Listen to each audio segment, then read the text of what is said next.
I'm not the one who's trying to be. I'm not the one who's trying to be your enemy. That's something you need to change. I'm not the one who's trying to be your enemy. That's something you need to change. Listen down, you little man. I'm not the one who's trying to change you. And if you come to understand. Oh, wait, you serious? Let me laugh even harder.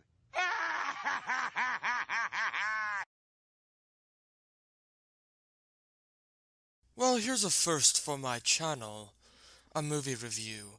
Today I'm going to cover a Batman film, based on the show that really wasn't as well received as other incarnations. It is The Batman. For those of you who've been living under a rock since the most of your life, The Batman marks a rather odd turning point in the Caped Crusaders animated universe. Unlike previous installments, The Batman was more kid-friendly, with his adage going for the characters in terms of their designs and minor stuff, like using laser rifles instead of actual guns. With this in mind, it was clear that this installment was aimed and marketed rather than keeping with the traditions of the comics for an entirely new generations of viewers. What did I think of it? I thought it was alright. Nothing too bad, but nothing too good at all. Just because it has kids in mind, it doesn't mean it would not feature some dark moments here and there. Rather, to the two-part season 1 finale to see what I mean. Though it's just not limited to moments in the show, because the following movie has plenty of darkness, plus stuff that otherwise be uncommon in previous installments. I'm going to discuss everything I found right and wrong with this movie. Come in and join. Everything right. Number 1. It was fairly original premise within the Batman animated universe. Not to mention, it would bring in both Batman fans and classic horror fans. Just by concept alone, this could help to deviate the movie from the show. 2. Dracula is decently portrayed, at least for the most part. I'll get into it once I get to the negatives. You know how I said earlier that they used laser guns in the show? In the movie, they actually use legitimate guns.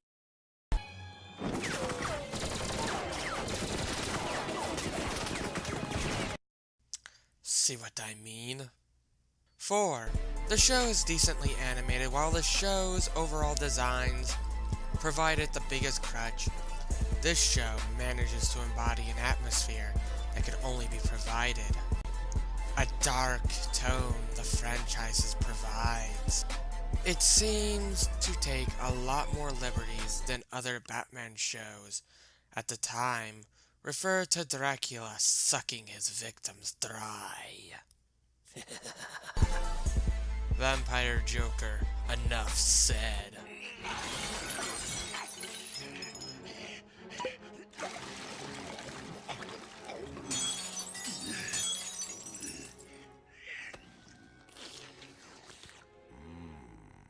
A bold finish of wild cherries with a hint of oak.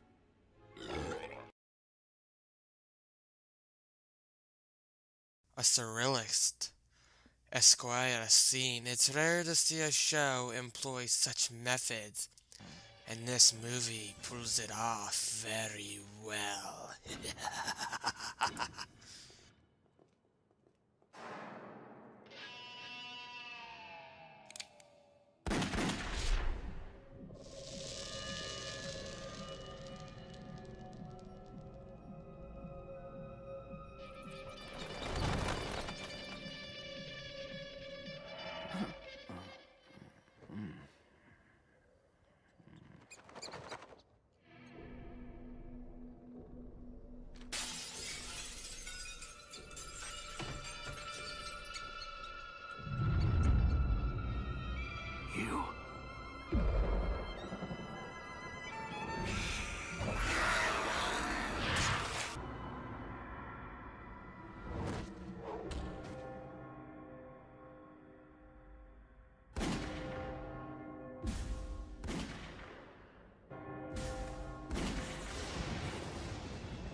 The plot is very well constructed, and just about an important plot point is filled. It works, at least a majority of the time. 9. Everything about the ending. A fitting end to the main protagonist. Set with a closing line that actually fits with it.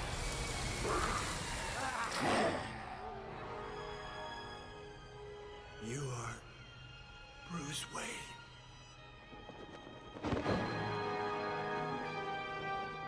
I'm the Batman.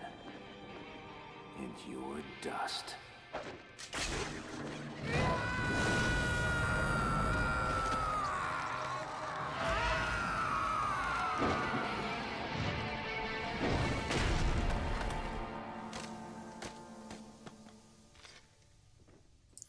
Now on to everything wrong with the movie.